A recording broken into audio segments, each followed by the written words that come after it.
स्वागत है दोस्तों आपका अपने YouTube चैनल सूरत बॉय कृष्णा में। दोस्तों रेलवे से जुड़ी किसी प्रकार की अपडेट पाने के लिए आप सूरत बॉय कृष्णा चैनल को सब्सक्राइब कर सकते हैं।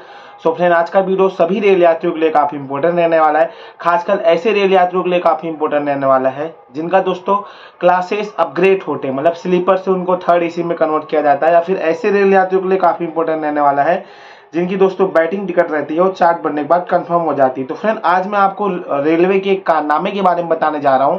अगर दोस्तों आपको समझदारी नहीं है, अगर आपको नॉलेज नहीं है, तो यहाँ आपका पूरा टिकट का पैसा डूब सकता है। इसलिए दोस्तों सभी से रिक्वेस्ट है जितना जितना हो सके वीडियो शेयर करें और वीडियो दोस्तों एकदम ध्यान से समझिए। एक्चुअली में वीडियो में मैं बोल क्या रहा हूँ फ्रेंड, आपको बहुत अच्छे से पता होगा कि जो अगर आपने स्लीपर में ट्रेन टिकट बुक किया है और बुकिंग करते समय अगर आपने ऑटो अपग्रेडेशन का ऑप्शन दिया है, और दोस्तों अगर आपकी स्लीपर की टिकट कंफर्म होती है एसी में, like third AC, second AC, 3 economic coaches में होती है, तो फ्रेंड आपको सफर करने का मजा ही अलग आता है। लेकिन दोस्तों कैसा हो, आपकी अगर जिस क्लासेस में जिस कोच में टिकट कंफर्म की गई है, अगर वो कोच पूरी ट्रेन में लगी ही ना। जी हाँ फ्रेंड, ऐसे दोस्तों मेरे पास बहुत सारे मामले आ रहे हैं। इसकी वजह से वीडियो बनाना बहुत ज्यादा जरूरी हो जाता है।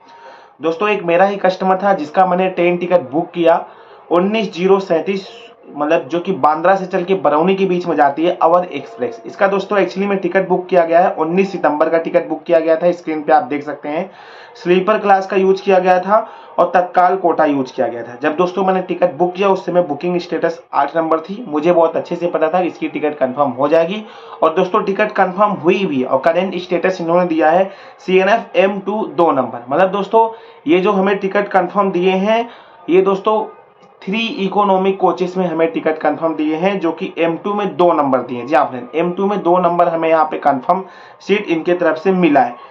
अब दोस्तों इसमें एक्चुअली में हुआ क्या है, कस्टमर गया है, ट्रेन ऑलरेडी लेट चल रही थी क्योंकि दोस्तों अंकलेश्वर और भरूच साइड में डैम से पानी छोड़ा गया था, जो कि बहुत ज्यादा पानी आया था। इसकी वजह से कुछ समय तक ट्रेन लेट हो रही थी, रोकी गई थी। तो ऐसे में दोस्तों होता क्या है कि जो कस्टमर गया उसका ये कहना है, उसने मेरे पास फोन किया कि बोला कि कृष्णा भाई पूरे कोच, मतलब पूरे ट्रेन में M2 या फिर M1 नाम का कोई कोचेस ही नहीं लगा है। अब दोस्तों M2 और M3 या फिर M1 नाम की कोचेस नहीं लगे, तो ऐसे सिचुएशन में आपको क्या करना है। अगर आपकी टिकट जिस भी क्लास में कंफर्म होती, जिस भी बोगी में कंफर्म होती, लाइक अगर आपको S8, S9, B1, B2, A2, A3, H1, A2 अगर ऐसी सीटें मिलती हैं और बाई चांस अगर वो कोच ट्रेन में लगी ना हो, तो आपको करना क्या है। अब ये बंदे ने दोस्तों देखा कि इसकी कोच लगी नहीं है, तो ये दोस्तों बैठ जाता है चालू बोगी में। दोस्तों इसकी जो सबसे बड़ी बेवकूफ़ी है, चालू बोगी में आपको नहीं बैठना है। इसने मेरे पास भी फोन नहीं किया, आपको दोस्तों सीधा TT को संपर्क करना है। जी हाँ, फिर बाई चांस अगर M2 की कोचेस नहीं लगी है, वैसे दोस्तों चांसेस बड़े कम रहते हैं कि रेलवे अगर सीटें आपको अलॉट करती है, कोच अलॉट करती है, तो उसके कोचेस ना लगे रहे। अब ऐसे सिचुएशन में दोस्तों होता है क्या, रेलवे जब एक्स्ट्रा में कोच जोड़ती है, कुछ एडिशनल कोच जोड़ती है कुछ समय के लिए, तो ऐसे में दोस्तों होता है कई बार क्या होता है, कुछ काम सिस्टम बेस पे अपडेट हो जाती है लेकिन फिजिकल बेस पे अपडेट नहीं होती। जैसे उदाहरण के तौर पर मैं बता दूं कि ऊपरी बयान आया रेलवे के अधिकारियों की तरफ से, अवध एक्सप्रेस में 3 इकोनॉमिक क्लासेस से कोचेस जोड़े जाए। जी हाँ फ्रेंड, अब ऊपर अधिकारियों के पास ये अपडेट पहुंच गया कि हाँ हमने 2 क्लासेस के जोड़ दिए हैं। अब दोस्तों सिस्टम में अपडेट हो गया और चार्ट का जो प्रोसेस रहता है पूरा ऑटोमेटिकली रहता है। और उसके बाद दोस्तों पता चला कि पूरी कोच में ट्रेन लगा ही नहीं है। तो ऐसे में दोस्तों आपको TT से संपर्क करना है, गार्ड से मिलना है, स्टाफ से दोस्तों वहां संपर्क करना है। आपकी सबसे बड़ी बेवकूफ़ी होगी कि अगर आप चालू में जाके सफर करते हैं, चालू में आप सफर करेंगे तो TT आएगा, वहां भी आपसे पेनल्टी ले सकता है क्योंकि आपके पास चालू का टिकट नहीं है, अगर काफी स्टेशन गुजर जाते हैं तो फ्रेंड ये चीजें आप ध्यान दीजिएगा। अगर M2, M1, B2, B3, B5, XYZ जो भी कोचेस आपको प्रोवाइड किए जाते हैं, अगर वो ट्रेन में कोचेस नहीं मिलते हैं तो इंस्टेंट दोस्तों आप उस पर एक्शन ले, TT से संपर्क करें। अक्सर एक ट्रेन के अंदर 3 TT कम से कम रहते ही हैं और सभी दोस्तों आपको AC क्लासेस से मिल जाएंगे। तो फ्रेंड अगर कुछ उनको दूसरी जगह अलॉट करना होगा तो तुरंत दोस्तों आपको दूसरी जगह अलॉट करेंगे, ये चीज आपको ध्यान देना है। अगर आप देख रहे हैं कि हमारा जो करंट स्टेटस है वो M2 में 2 ही नंबर सीट है, M2 की कोच नहीं लगी है, तो फ्रेंड ये चीज ध्यान दीजिएगा। दूसरी बात दोस्तों, आपकी सबसे बड़ी लापरवाही ये भी हो सकती है कि अगर आपको नहीं पता चल पा रहा है कि कोचेस उसमें लगे हैं कि नहीं लगे हैं, अगर आप स्टेशन पे देख रहे हो, अब दोस्तों इसका मैंने ऑनलाइन चेक किया वेयर इज माई ट्रेन पे या फिर और भी जितनी थर्ड पार्टी एप्लीकेशन है, कहीं पे भी दोस्तों M1 और M2 कोचेस इसमें नहीं लगे थे।